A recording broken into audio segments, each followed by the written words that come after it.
everybody. Speedy here, Bennu Studio Inks. Back to continue the series Tales from the Drafting Table, and we are getting to the very end of my drafting on the Wolverine Montage. So let's go ahead and get into it, shall we?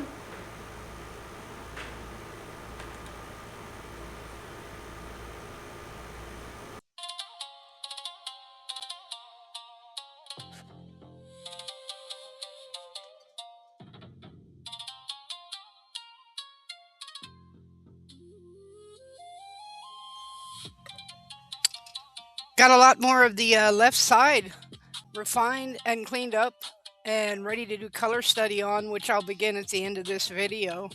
I want to keep the colors and the heavy black and the things like that that kind of are a part of that era of comic and that style of comic. And what some people know, but a lot of people don't know, is what drove art. Not so much during the 82 era, but definitely in the earlier eras. But 1982 was kind of that transition era where comic book companies were getting their own specified printers, if you will, specific printers. For the vast majority of their history, they were just tagged on to newspaper printing companies, were just, doing them through there. And there were some real limitations to like what they could do with color. That's the real reason why superheroes have costumes to begin with. But once something runs for a long enough period of time, it's hard to escape from those characters having it. But what you do find is like 1982, there's a little bit more of what they can do with color than what was originally able to be done. Originally, you had to just purely CMYK, and they were still kind of purely that, but their printers by then were specified specifically for them. So they were kind of pushing the boundaries a little bit in like what they could do as far as like color reproduction. Um, some people have seen it, and it was even an art style for a while, a pop art kind of thing or a post pop art kind of thing, was the gradient dot gain mixing to get color blends, but also to make the dots intentionally stand out so you could see that the blend was happening instead of trying to make it smooth. Um, in the early comics, that's what was going on, is they were blending purely, but it often wasn't working, and you could still see some of the dot gain, the gradient that was required to produce, like, example, red and yellow would be, dots lined up to each other where they would wet on wet mix to make orange. And it was a bit of saturation that like caused it. So a lot of comic books, you can literally see the transition in printing capability, but also like their independence. Like I said, by 82, they had their own independent printing companies that were printing specifically their style of work on paper, and so they were no longer tied to the newspaper companies because they had become kind of a big deal by the 80s and were selling a lot of comics. Um, but you could still see some limitations in 82 compared to where they ended up going and ended up being able to do. But by like the latter half of the 80s, you could start to see full reproduction of painted covers, things like that. But some of the leftover of the old era where it had kind of heavy handed black ink and a lot of that kind of stuff was just still hanging around out of a kind of style choice, you know.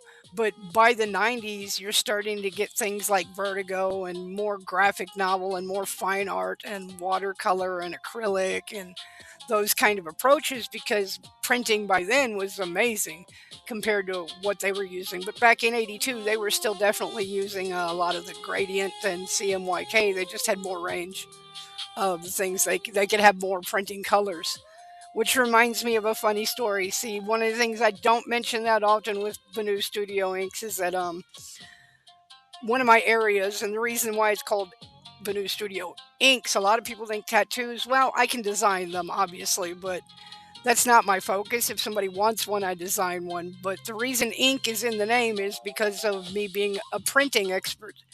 And that goes from paper printing, just about any type of reproduction. I've done it. I've done blueprint reproduction. And oh my God, what a noxiously bad smelling process that was in the 80s.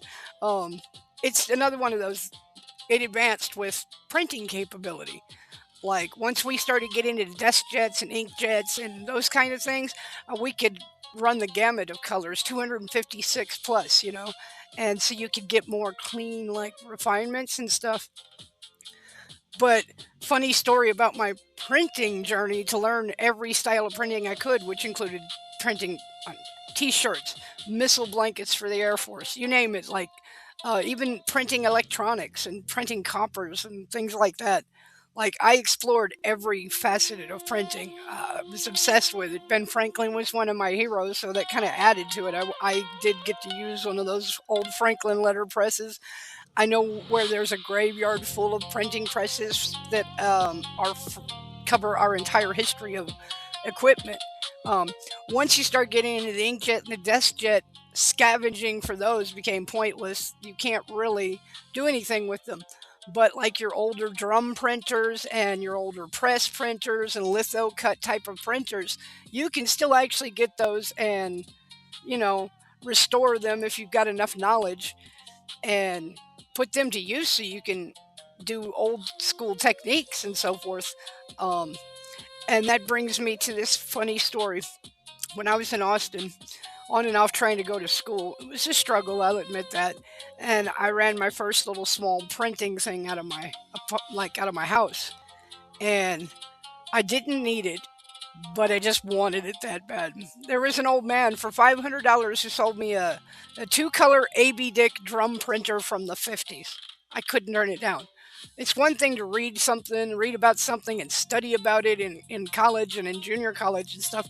It's a whole nother thing to actually have your hands on it and really experience it, experience what it was like to have to operate one of those, because that's very similar to machine to like say like the Led Zeppelin posters and a lot of the posters that were printed in the like 60s, 70s and so forth were coming off of one of these type of machines. Now the one that I got was just a two-color one. I think it was primarily, before I got a hold of it, it was used for ads, printing like magazine ads and that kind of or magazines that were dedicated only to ads, like classified magazines. But yeah, there was already a better technology to use rather than that, and they were ready to get rid of it. So they were like, "Hey, $500, come get it." That thing weighed as much as my Toyota at the time. It was a heavy, heavy piece of equipment. I still managed to get it into a trailer house so that I could play with it. And I did eventually use it to make a lot of band posters, because during that era when I was in Austin, this kind of revival of that late 60s, early 70s kind of style, um, with the Haight Ashbury and all of those kind of poster styles was kind of coming back. And being able to offer authentic ones off of an authentic era machine gave me a big boost financially and allowed me to do like a lot of band posters and CD covers and things like that while I was there. I mean, most of those bands didn't end up going anywhere, but they were trying and they were doing all the things necessary. That's what college was about. It's about learning the field you want to be in. And oh my God, it was actually elegant and beautiful, even though it was like a monster. Um, Doing the acid washing and prepping the plates took hours. So, I mean, I can just picture in my mind the people back in the day that did this professionally. It probably took them under an hour to prep the plates, but you had to sit there and you had to etch, and then, you had this masking, and then you'd acid bath it to remove the components either that you'd etched, and then wrap it on a drum, and it was like this Kodak sheet. And the irony is, it's the kind of thing you can print money with, yo. I didn't know that at the time. I mean, I did and I didn't. I didn't know that exact style of one was the kind that you could use to print money. Kind of freaky. Now, I never did it, but. But yeah, it used grease and water to keep control of where the ink would move to, and you'd have to load and constantly keep that ink as it operated. It had like vacuum hose suction things to pull the paper. I mean, and it was just so heavy and mechanical, and it had all these cogwheels and gears and levers, and it was a fascinating piece of equipment. And it's an example of how deep I went into printing, and that's why I'm as good at it as I am now, is that because of all the different disciplines of printing I got into, I can pull knowledge from all of those different types of printing and bring them into each other when it suits and fits the situation I'm trying to work with, trying to accomplish. Um, you know, but yeah, getting in that in my house was an adventure. Thank God it was on wheels, but it took 6 of us just to get it up my deck, and then getting it in the door. We had to make a lot of modifications. It barely got in the door. We got it in the door, put it in my back room where the studio was in this trailer in Austin, and I operated it back there and experimented with it. Did a lot of like D&D artwork because I played a lot of role playing. So I made artwork of everybody's characters and I wanted printed out on there. And it definitely had limitations. Like you couldn't just put it back on and run another 2 colors. There was no way to ever get it perfectly lined up. So it was a one run and done. But yeah, it had an automatic drum that would roll on its own automatically, but you could manually do it to test things out and stuff. Um, Wild machine, no start or stop button. No, you just turn that thing on like an old auto, like one of those hand crank autos. You just turned it on and boom, you know, and it was loud. Oh my god, that thing was so loud. You know, I'm surprised my neighbors didn't like have a fit. Of course, I was cool with all of them. Some of them were bandmates. Some of them were just always hung out anyway. We were a weird artsy music house at the time, so you know.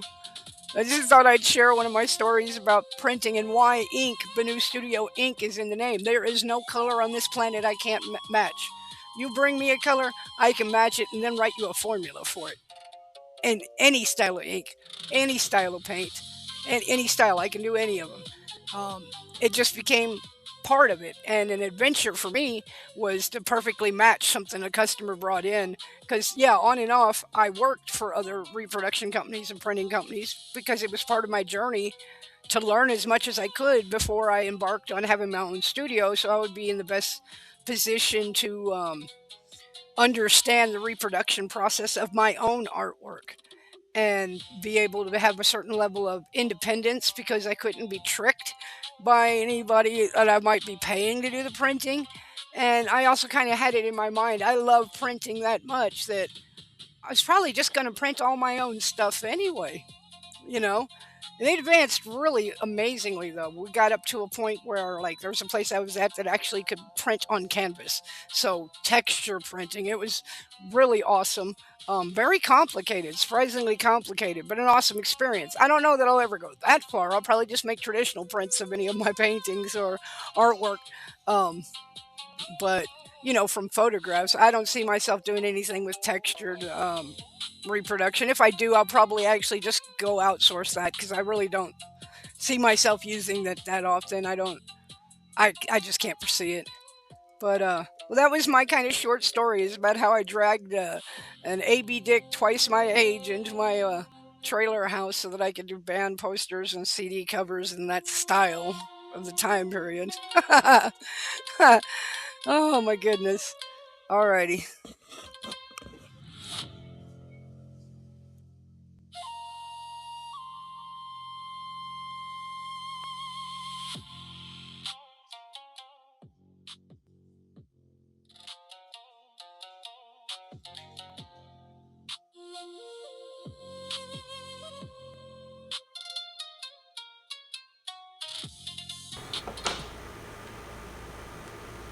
All right, that concludes episode 12 of Tales from the Drafting Table, working on the Wolverine Montage. I appreciate everybody who took the time to follow along on this first subject for the series. I learned a lot, um, and I feel like by my next subject, which will be painting tribute to Aristotle and Plato, uh, I would be drafting it in this series, and then for the conclusion of this and that one also will be a series called For the Love of Execution. Yes, it'll be formatted differently, but it'll be about me taking my drafts and taking them to their final conclusion. Appreciate everybody that took the time to check this out and support it. Uh, Hope everybody's having a wonderful day, a wonderful evening, and you manifest all the happy things that you're dreaming of. Okay, bye y'all. See you next episode.